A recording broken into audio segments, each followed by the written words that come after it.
প্রথমেই মহামতি ডোনাল্ড ট্রাম্পকে দিয়ে শুরু করি। তিনি দুইটা বক্তব্য দিয়েছেন।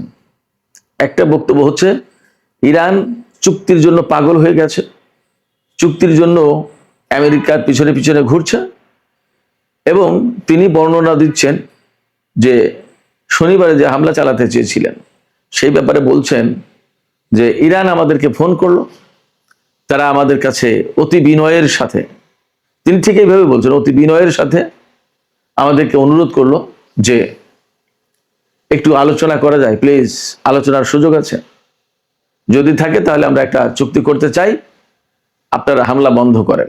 এই অনুরোধের পর আমি হামলা বন্ধ করলাম, এখন তাদের সাথে চুক্তি হবে, আগামী 48 ঘন্টার ভেতরে এই চুক্তি হয়ে যাবে। যদি চুক্তি না হয় তাহলে কিন্তু তাদের উপরে ভয়াবহ হামলা চালানো হবে।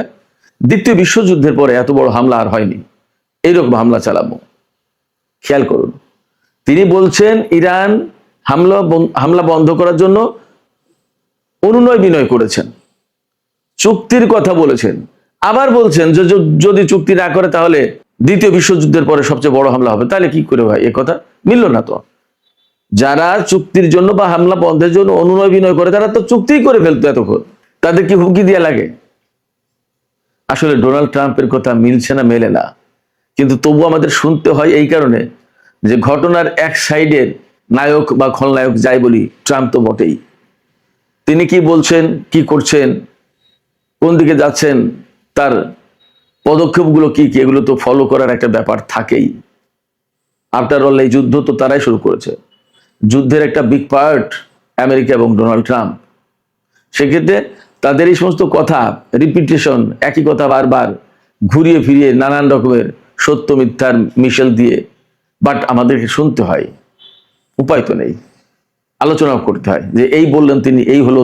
তো সেক্ষেত্রে তিনি যে কথা বলছেন যে 48 ঘন্টার ভিতরে চুক্তি হয়ে যাবে এবং হুমকি দিচ্ছেন, এই হুমকি যতক্ষণ পর্যন্ত বন্ধ না হবে ততক্ষণ পর্যন্ত আলোচনায় যাবে না, চুক্তি হবে না। এটা ইরানের পক্ষ থেকে বক্তব্য। গতকাল কিন্তু আমি খবর দিয়েছিলাম ইরানের বিশেষজ্ঞ পরিষদ থেকে এই ধরনের আলোচনায় যাওয়ার ব্যাপারে নিষেধ করা হয়েছে। ইরানের পক্ষ থেকে এখনো কোনো আমেরিকার সাথে আলোচনার ব্যাপারে কোনো বক্তব্য দেওয়া হয়নি। এবং এই আলোচনার যে ব্যাপারটা, ডোনাল্ড ট্রাম্প এমনভাবে কথা বলছেন, মার্কিন পররাষ্ট্রমন্ত্রী মার্কো রুবিও এমনভাবে কথা বলছেন, মার্কিন অর্থমন্ত্রী বেসেন্ট এমনভাবে কথা বলছেন, মনে হচ্ছে যেন চুক্তি হয়ে যাচ্ছে, আলোচনা হচ্ছে, দুই পক্ষ কাতারে বা পাকিস্তানে বা দুবাইয়ে কোথাও না কোথাও বসে গেছে, ব্যাপক আলোচনা চলছে, এরকম মনে হচ্ছে। কিন্তু ইরানের দিকে তাকালে একেবারে টোটালি অফ, কিছুই নেই। তারা বলছে যে এই আলোচনা হচ্ছে ওমানের সাথে আমাদের, এবং এটা সম্পূর্ণভাবে ওমানের সাথে আমাদের এই হরমুজ প্রণালী আমরা কিভাবে ব্যবহার করব, ভাগ করব, এই বিষয়টা নিয়ে আমেরিকার সাথে কোনো সম্পর্ক নেই। তবে আমি এই সমস্ত ঘাটাঘাটি করে যা শেষমেশ পেলাম সেটা হচ্ছে এরকম যে কাতার, পাকিস্তান, সৌদি আরব এরা হয়তো মিলে আমেরিকাকে বাদ রেখেই ইরানের সাথে একটা আলোচনা করছে। হয়তো সেখানে আমেরিকার মতামত তাদের কাছে আছে যে তারা কি কি নিয়ে কথা বলতে চায়, কোন ভাবে কথা বলে তাদের সন্তুষ্টি আসবে, ইত্যাদি ইত্যাদি। বাট ইরান আমেরিকার সাথে কোনো আলোচনায় যে নেই, এটা মোটামুটি পরিষ্কার। তো এই যে আলোচনা চলছে বলে আমি যা বুঝলাম, কারণ হরমুজ প্রণালী তো খুলতে হবে, আজ হোক কাল হোক, কোন ফর্মুলায় খুলবে? এখানে এই হরমুজ প্রণালী ব্যবহার করে তো কাতার তার তেল গ্যাস রপ্তানি করে, কুয়েত, বাহরাইন, সৌদি, ইরাক, সংযুক্ত আরব আমিরাত, সবাই। সেক্ষেত্রে হরমুজ প্রণালী তো এই আঞ্চলিক দেশগুলোর জন্য খোলা প্রয়োজন। হয়তো তারা মিলে আলোচনা করছে, সেখানে ইরান শর্ত দিয়েছে। আমি আপনাদেরকে 4টা শর্ত জানাচ্ছি, খুব ইন্টারেস্টিং। হরমুজ প্রণালী এলাকা থেকে আমেরিকার নৌ অবরোধ ইমিডিয়েটলি, খুবই দ্রুত তুলে নিতে হবে, নাম্বার 1। নাম্বার 2, ইরানের তেল, গ্যাস এবং তেলজাত পণ্য যে রপ্তানি করে এটার উপরে আমেরিকার যে নিষেধাজ্ঞা আছে সেই নিষেধাজ্ঞা তুলে নিতে হবে। 3 হচ্ছে হরমুজ প্রণালী দিয়ে যে সমস্ত জাহাজ চলাচল করবে তাদের উপর থেকে ফি আদায় করবে, সে যে নামেই হোক না কেন, এই ফি আদায় করবে ইরান, এবং এটা বৈধ বলে মেনে নিতে হবে। নাম্বার 4, হরমুজ প্রণালী দিয়ে পারস্য উপসাগরে যে সমস্ত জাহাজ প্রবেশ করবে, ঢুকবে, সেই সমস্ত জাহাজের উপরে পূর্ণ কন্ট্রোল থাকবে ইরানের, অর্থাৎ কোনটা যাবে, কোনটা ঢুকতে পারবে, কোনটা ঢুকতে পারবে না, এটা ইরান ঠিক করবে। আর যে সমস্ত জাহাজ পারস্য উপসাগর থেকে বের হবে তাদের উপরেও অবজারভেশন চালাতে পারবে, তাদের দেখভাল করবে বা তাদের উপর পর্যবেক্ষণ চালাতে পারবে ইরান। এই 4টা শর্ত মেনে নিতে হবে, তাহলে ইরান হরমুজ প্রণালী খুলে দেবে। এখন এই বিষয়গুলো এই যারা আলোচনা করছে, মধ্যপ্রাচ্যের উপসাগরীয় অঞ্চলের দেশের যে সমস্ত নেতারা আলোচনা করছে, হয়তো তারা মেনে নিতে বাধ্য হবে, উপায় তো নেই। তা না হলে তো হরমুজ প্রণালী খুলছে না এবং তাদের ব্যবসা বাণিজ্য সমস্ত সবকিছু শেষ। গতকাল বলেছিলাম, আরামকোর সিও তিনি জানিয়েছেন কি, যে যুদ্ধ শুরুর পর থেকে অর্থাৎ হরমুজ প্রণালী বন্ধের পর থেকে পর্যন্ত 260 কোটি ব্যারেল তেল আন্তর্জাতিক বাজারে যেতে পারেনি। এখন পরিস্থিতি আরো খারাপ।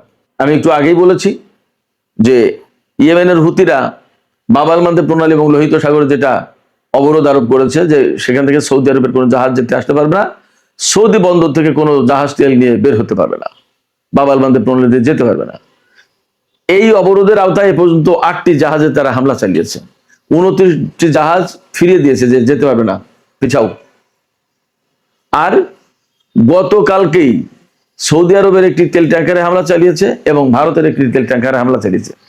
ভারতের তেল ট্যাঙ্কারে হামলার পর সেখান থেকে 13 জন নাবিককে উদ্ধার করেছে, বাট তেল ট্যাঙ্কারটা ডুবে গেছে। পরিস্থিতি কিন্তু ভালো না।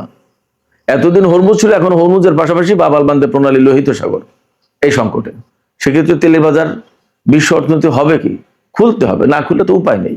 এবং এটা যে আমেরিকার শক্তি প্রয়োগের মাধ্যমে সামরিক উপায়ে খুলবে সেটা সম্ভব না, দুটো কারণে। যদি তারা পারতো এতদিন খুলে ফেলতো, তারা পারেনি বলেই খুলতে পারেনি। সেই সামরিক সক্ষমতা আমেরিকার এখন নেই। আর 2 হচ্ছে যে যুদ্ধ শুরু করলে হরমুজ প্রণালীতে এটা তো নিরাপদ হবে না, কোনোদিন চলতেই থাকবে যুদ্ধ। কতদিন? আপনি যতক্ষণ পর্যন্ত ইরানকে সারেন্ডার করাতে না পারবেন ততদিন পর্যন্ত যুদ্ধ চলবে। ইরানকে সারেন্ডার করানো কি খুব সহজ কথা? মোটেই না। ফলে ইরান এখানে বিশেষ একটা সুবিধাপ্রাপ্ত দেশ হিসেবে পরিগণিত হচ্ছে, তাতে কোনো সন্দেহ নেই। এই জায়গা থেকে হরমুজ প্রণালী যদি খুলতেই হয়, তাহলে ইরানের সাথে সমঝোতায় আসতে হবে। ওই যে হুমকি দেওয়ার ভাষা, যে না খুললে এত হামলা চালাবো, অমুক করবো, তমুক করবো, এই সমস্ত গুলো দিলে কাজ হবে না। ইরান বলেই দিয়েছে, কোনো হুমকি ধমকিতে ইরান হরমুজ প্রণালী খুলবে না। পাশাপাশি গতকাল যে ইরানের বিশেষজ্ঞ পরিষদ থেকে বলা হলো যে এটা নিয়ে কোনো আলোচনা হবে না, এটা কিন্তু অনেক বড় ব্যাপার।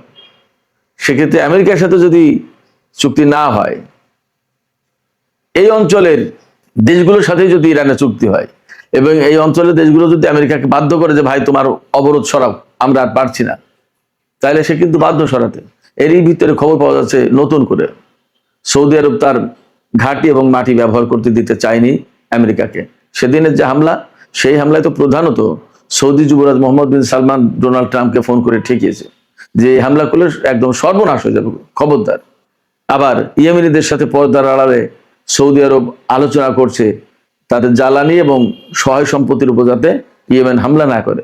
তো যখন এই আলোচনা ম্যাচিউর হবে, তখন ইয়েমেন বলবে না যে তোমার জ্বালানি, তোমার সম্পদ আমি নিরাপদ করবো আর তুমি আমার উপরে অবরোধ দিয়ে রাখবো। এটা তো হতে পারে না।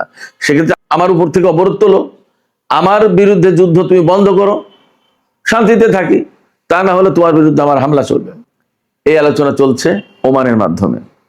ওমানের মধ্যস্থতায় সৌদি আরব এবং ইয়েমেনের ভেতর পর্দার আড়ালে একটা আলোচনা চলছে। আমি আপনাদেরকে আরেকটা কথা বলতে চেয়েছিলাম, ইন্টারেস্টিং। ইয়েমেনিরা যে লোহিত সাগরে অবরোধ আরোপ করেছে, বাব আল মানদেব প্রণালীতে জাহাজ যেতে দিচ্ছে না সৌদি তেল নিয়ে, এই ব্যাপারে পাকিস্তান এবং চীনের ব্যাপারে ইয়েমেনিরা কিন্তু ভিন্ন ঘোষণা দিয়েছে, ভিন্ন দৃষ্টিভঙ্গি তাদের। পাকিস্তানের জাহাজকে এবং চীনের জাহাজকে তারা যেতে দিয়েছে। এই পর্যন্ত যতদূর জানতে পারলাম, সৌদি আরব থেকে তেল নিয়ে চীনের 21টি জাহাজ বাব আল মানদেব প্রণালী পার হয়েছে, যতদূর মনে পড়ছে, যতদূর জানতে পারলাম। এবং পাকিস্তানেরও 1-2 জাহাজ পার হয়েছে। এদের সাথে এক ধরনের সমঝোতা হয়েছে। বাট মোটা দাগে সৌদি আরবের কোনো তেল এবং সৌদি আরবের কোনো জাহাজ ইয়েমেনিদের সম্মতি ছাড়া বের হতে পারছে না, বের হতে পারবে না। এদিকে গত রাতে দুবাইয়ের জেবেল আলী বন্দর এবং জেবেল আলী শিল্পাঞ্চল, এই শিল্পাঞ্চল, এখানে সারা বিশ্বের খুব নামি দামি বড় বড় বহু কোম্পানির অফিস আছে, কারখানা আছে। এখানে হামলা হয়েছে, অন্তত 7টি বিস্ফোরণ হয়েছে। এই বিস্ফোরণ এবং এই হামলা কারা করেছে এটা পরিষ্কার না, তবে ধারণা করা হচ্ছে বা অনেকেই সন্দেহ করছে যে ইয়েমেনের হুতিরা করে থাকতে পারে। এই হামলার অর্থাৎ বিস্ফোরণের পর কালো ধোঁয়ায় ছেয়ে যায়, ধোঁয়া এবং আগুনের কুণ্ডলি উঠতে দেখা যায়। এই বিষয়টা ভিডিও করার জন্য চেষ্টা করেছিল দুইজন ব্যক্তি, হয়তো কেউ কেউ আরো বেশি, বাট দুইজনকে আটক করা হয়েছে। ডোনাল্ড ট্রাম্পের হুমকি নিয়ে আমি আরেকটু কথা বলি। ডোনাল্ড ট্রাম্প যখন ইরানের বিরুদ্ধে হামলা চালানোর ব্যাপারে ব্যাপক হুমকি দিচ্ছেন যে যদি চুক্তি না করে তাহলে ইরানকে একেবারে ধ্বংস করে দেওয়া হবে। খুব বাস্তব কথা হচ্ছে কি জানেন, আমেরিকার আসলে সেই সক্ষমতা এখন নেই। গত রাতে আমরা একটা খবর দিয়েছিলাম, আমেরিকার কাছ থেকে তাদের দূরপাল্লার খুব গুরুত্বপূর্ণ দুটি ক্ষেপণাস্ত্র, আর্মি ট্যাকটিক্যাল মিসাইল এবং প্রিসিশন স্ট্রাইক মিসাইল, এই দুটো মিসাইল ব্যাপক মাত্রায় কমে গেছে। কিন্তু আজকে তার ফলো আপ রিপোর্ট কি জানেন? সিএনএন বলছে, সিএনএন কিন্তু আমেরিকার খুবই প্রভাবশালী একটি পত্রিকা, শুধু সিএনএন না, আরো অনেক পত্রপত্রিকা এবং গণমাধ্যম টেলিভিশন চ্যানেল বলছে যে আমেরিকার হাতে শুধু ওই দুটো ট্যাকটিক্যাল মিসাইল এবং প্রিসিশন স্ট্রাইক মিসাইল, এই দুটো শেষ হয়নি, থার্ড 80% শেষ, পেট্রিয়ট অর্ধেকের বেশি শেষ। আমেরিকার হাতে যুদ্ধের আগে 400 সামথিং থার্ড ক্ষেপণাস্ত্র ছিল, তার 80% শেষ হয়ে গেলে আর কয়টা আছে? পেট্রিয়ট 2000 সামথিং ছিল, তার অর্ধেকের বেশি শেষ হয়ে গেছে।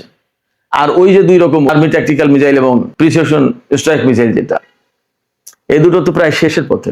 আরো অনেক, আরো কয়েকদিন আগে আমি একটা খবর দিয়েছিলাম যে ভারত মহাসাগরে অবস্থিত মার্কিন জাহাজ থেকে ক্ষেপণাস্ত্র ছোড়ার মতো ক্ষেপণাস্ত্র নেই। মধ্যপ্রাচ্যের বিভিন্ন জায়গায় যে হামলা হচ্ছে সেই সব জায়গায় কিন্তু কোনো ডিফেন্স সিস্টেম নেই, যা টুকিটাকি ছিল সেগুলো তুলে নিয়ে চলে গেছে। মধ্যপ্রাচ্য মোটামুটি মুক্ত এখন ডিফেন্স সিস্টেম থেকে বলা যায়। এই অবস্থায় যদি আমেরিকা ইরানের উপর হামলা চালায়, তাহলে ইরান যে পাল্টা হামলা চালাবে সেই হামলা ঠেকানোর মতো অবস্থা তাদের নেই। যার কারণে মার্কিন সামরিক বাহিনী প্রচন্ড বিরোধিতা করেছে ডোনাল্ড ট্রাম্পকে, যে না স্যার, এই হামলা চালানো যাবে না, এই হামলা হলে ভয়ঙ্কর ক্ষতি হবে, ঠেকাবো কি দিয়ে?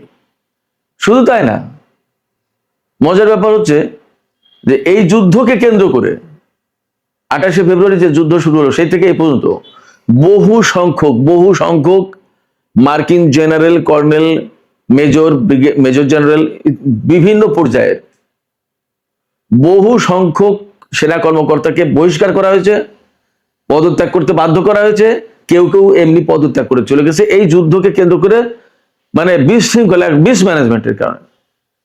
যুদ্ধ করে তো সামরিক বাহিনী, তাদের একটা সিস্টেম আছে। না যুদ্ধমন্ত্রী পিট হেগসেথ, না প্রেসিডেন্ট ডোনাল্ড ট্রাম্প, দুইজনের কেউই তো যুদ্ধ পরিচালনার অভিজ্ঞতা রাখে না, দক্ষতা রাখে না।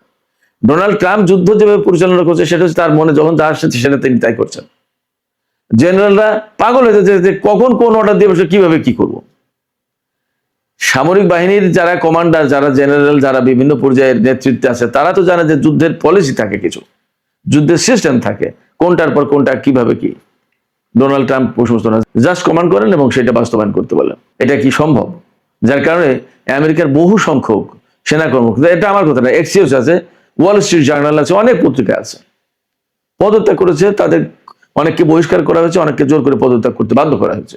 এবং পিট হেগসেথের বক্তব্য হচ্ছে যে নতুন সময়ের, নতুন নিয়মের, নতুন পলিসির, নতুন ডক্ট্রিনের যুদ্ধ, এর সাথে খাপ খাওয়াতে পারে এরকম তরুণ বা নতুন সেনা কর্মকর্তাদেরকে আমরা দায়িত্বে আনছি। যারা আসলে ডোনাল্ড ট্রাম্পের সাথে, পিট হেগসেথের সাথে অ্যাডজাস্ট করতে পারছে না, তারা চলে যাচ্ছে এবং তাদেরকে বিদায় দেওয়া হচ্ছে। মানে দাঁড়াচ্ছে যে মার্কিন সামরিক বাহিনীতে স্বাভাবিক অবস্থা নেই, এই যুদ্ধকে কেন্দ্র করে মারাত্মক একটা বিশৃঙ্খল অবস্থায় পড়েছে মার্কিন সামরিক বাহিনী। সুপ্রিয় দর্শক, আলোচনা শেষ করব, তবে যাবার আগে তেলের বাজার, স্টক মার্কেট সম্পর্কে একটু খবর দিই। এই যে যুদ্ধ পরিস্থিতি, এই যে হুমকি পাল্টা হুমকি, হরমুজ এবং লোহিত সাগর আটকানো, এরপরেও তেলের দাম আন্তর্জাতিক বাজারে 5% কমেছে। কারণ কি জানেন? কমেছে কারণ ডোনাল্ড ট্রাম্প ঘোষণা দিয়েছেন ইরানের সাথে খুব দ্রুত একটা চুক্তি হয়ে যাচ্ছে এবং হামলা তিনি বন্ধ করেছেন। ব্রেন্ট ক্রুডের দাম 5% কমে এখন প্রতি ব্যারেল $80 বিক্রি হচ্ছে। আর ওয়েস্ট টেক্সাস ইন্টারমিডিয়েট $76 বিক্রি হচ্ছে। এছাড়া এশিয়ার মার্কেটগুলোতে, আমেরিকার মার্কেটে, স্টক মার্কেটে ব্যাপক জাম্পিং হয়েছে, ঊর্ধ্বমুখী সূচক, ঊর্ধ্বমুখী দাম বেড়েছে। আশায় একটাই যে ইরানের সাথে আমেরিকার একটা চুক্তি হলে সব সংকট কেটে যাবে এবং পরিস্থিতি ভালো হবে, স্বাভাবিক হবে। অতএব এই আশায় সবাই আবার লেনদেন শুরু করেছে খুব ভালোভাবে। কিন্তু এটা আসলে কতটুকু থাকে সেটা দেখার ব্যাপার। সুপ্রিয় দর্শক, এখনকার আলোচনা এখানে শেষ করতে চাইছি। যাবার আগে আপনাদের কাছে জানতে চাই যে ইরানের সাথে আমেরিকার যে চুক্তির কথা শোনা যাচ্ছে, আসলে কি এটা আমেরিকাকে বাদ দিয়ে আঞ্চলিক দেশগুলোর সাথে ইরানের একটা চুক্তি হতে পারে, যার প্রেক্ষাপটে হয়তো আমেরিকা বিনা যুদ্ধে এখান থেকে সরে গেল, আবার হরমুজও খুললো, এই রকমের কোন একটা ডিপ্লোমেসি হতে পারে বলে মনে হচ্ছে আপনাদের? আপনাদের মতামত কমেন্টে জানাতে পারেন।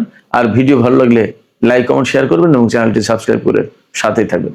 দর্শক, আপনাদের সবাইকে অনেক অনেক ধন্যবাদ জানিয়ে এখনকার আলোচনা এখানে শেষ করছি। সবাই অনেক অনেক ভালো থাকুন। আল্লাহ হাফেজ।